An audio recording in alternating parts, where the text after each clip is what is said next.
Manindahan Sabado Dubai. Sa amin kasi, sa bayan ng Buruanga, sa probinsya ng Aklan, ang araw ng aming market day ay tuwing Sabado. Pero ngayon, mamamalengke tayo sa Dalipi Public Market ng San Jose Antique. Una ko ang bibilhin itong karne ng baboy dahil magluluto ako ngayon ng sinigang na baboy. Bali, 350 ngayong kilo dito, kaya bumili lang ako ng 200 pesos. Kasya na ito para ipangsahog sa lulutuin nating sinigang. Lately kasi, yung palagi kong ulam, yung inasal, fried chicken, lahat na nga ng walang sabaw, yun na yata yung inuulam ko. Kaya nagkikrave talaga ako magluto ng sinigang. At nag-ikot-ikot nga ako dito sa mga tinda nilang isda. Grabe, napakarami at ang lalaki pa ng mga isda. Sadyang mayaman talaga ang probinsya ng Antique sa isda. At agad nga ako dumiretso sa mga gulayan para makapamili ng mga gulay na gagamitin ko sa aking sinigang na baboy. At dito nga talaga sa stall na to, palagi akong bumibili ng gulay dahil suki na nila ako dito. Kaya shoutout nga pala sa may-ari nito.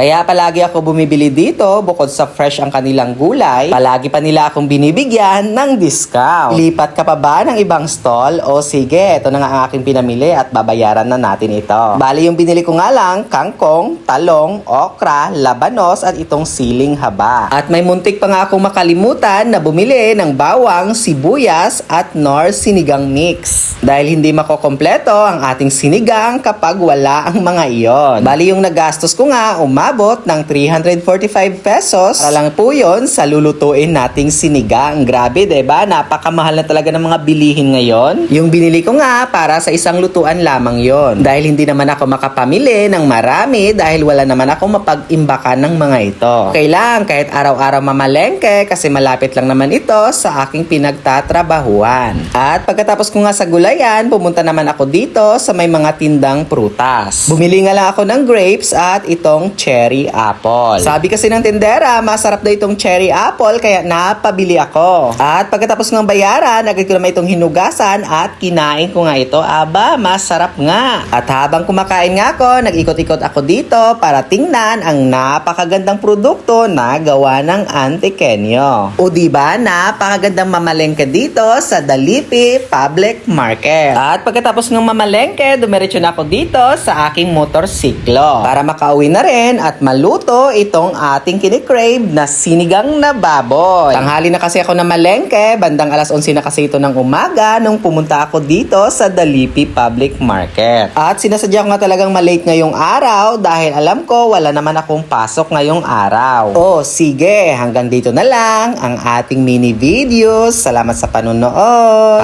Paalam!